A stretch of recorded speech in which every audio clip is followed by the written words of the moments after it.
കൊല്ലത്ത് 4 കിലോ കഞ്ചാവുമായി യുവാവ് പിടിയിൽ. അയത്തിൽ പുന്തലത്താഴം സ്വദേശി സാരംഗാണ് പിടിയിലായത്. ബാംഗ്ലൂരിൽ നിന്നും ഐലൻഡ് എക്സ്പ്രസ് ട്രെയിനിൽ കഞ്ചാവുമായി ഇന്ന് ഉച്ചയോടെ കൊല്ലം റെയിൽവേ സ്റ്റേഷനിലെത്തിയപ്പോഴാണ് സാരംഗ് പോലീസിന്റെ പിടിയിലായത്. കൊല്ലം ഈസ്റ്റ് പോലീസും ഡാൻസ് ഓഫ് ടീമും ചേർന്നാണ് പ്രതിയെ പിടികൂടിയത്. 2 കിലോ വീതമുള്ള 2 പൊതികളിലാക്കിയ നിലയിലാണ് കഞ്ചാവ് പ്രതിയിൽ നിന്നും കണ്ടെടുത്തത്.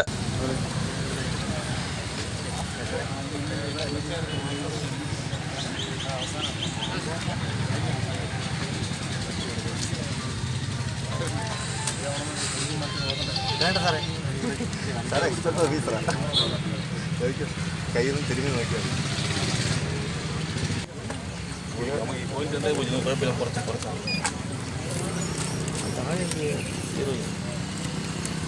മറ്റൊരാൾക്ക് വേണ്ടി ഇടനിലക്കാരനായി പ്രവർത്തിക്കുകയായിരുന്നു സാരംഗ്. കഞ്ചാവ് മൈലാപ്പൂരിനടുത്ത് എത്തിക്കുവാനായിരുന്നു നിർദ്ദേശം. കൊല്ലം റെയിൽവേ സ്റ്റേഷനിൽ സാരംഗിനെ കൂട്ടിക്കൊണ്ടുപോകാനെത്തിയ യുവാവിനെ പിടികൂടിയെങ്കിലും കുറ്റക്കാരനല്ലെന്നു കണ്ട് വിട്ടയക്കുകയായിരുന്നു. നേരത്തെയും ഇത്തരത്തിൽ കഞ്ചാവ് കൊണ്ടുവന്നിട്ടുള്ളതായി സാരംഗ് പോലീസിനോട് സമ്മതിച്ചു. KCPമാരായ ഷെരീഫ്, നസീർ, SI സായിസേനൻ എന്നിവരുടെ നേതൃത്വത്തിലുള്ള ഡാൻസ് ഓഫ് ടീമും ഈസ്റ്റ് പോലീസ് സ്റ്റേഷനിലെ SIമാരായ സുമേഷ്, സബിരാജ് എന്നിവരുടെ നേതൃത്വത്തിലുള്ള സംഘവുമാണ് പ്രതിയെ പിടികൂടിയത്.